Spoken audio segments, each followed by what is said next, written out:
we've seen, of course, false dawn previously. We of course, recall the G20 meeting last year where we saw evidence that there was a desire to do a deal, but then it all sort of evaporated again. Off the back of this year's G20, we've seen that recommitment once again. That's a big positive. It's certainly a step in the right direction. The truth will really come through in the detail now, though. With USTR Lighthizer heading to China next week, can they actually get across the detail to such an extent they can build consensus and build an agreement? Ultimately, I think it's a political decision, right?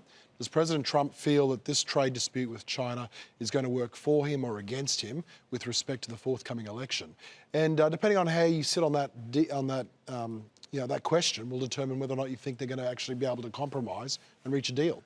Who do you think, between the U.S. and China, President Trump and President Xi, who has relatively more leverage, so to speak, with regard to how they can craft a deal in this situation? I think we're in some new terrain. One of the very clever things I think that President Trump has done is he's thrown a lot of things up in the air.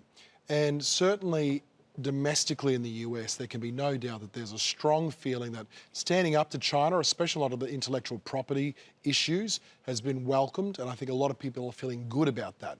I think where it starts to get a little bit messy, though, is around the periphery, when you see a lot of ongoing tension around, for example, will there be tariffs imposed on autos or won't there? The Europeans saying, well, we might retaliate if there are. We saw, of course, the friction around the negotiations with the USMCA, and we saw, of course, negotiations and friction around both Korea and Japan. So I think fundamentally, in terms of leverage, that leverage is perhaps slanted towards the US. And I'd say that because we're on new terrain. And so I think a lot of people aren't used to engaging on these terms.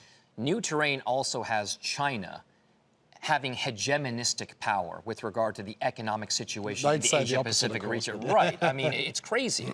So is this, I mean, you dealt with it fully back in your old job. Yeah. How important is that Chinese economic hegemony to the region? And is the U.S. the only power that can stand up to it?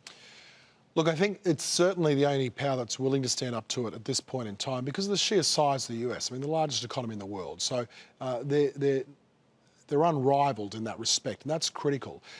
From Australia's perspective, the view was always that China was our #1 trading partner, but of course the US is an ally of Australia's. So we're always fairly pragmatic about our engagement in the region, and I think the same could be said about a number of countries throughout Asia. There's not a desire to have conflict for the sake of conflict. There's not a desire for there to be more friction than there needs to be.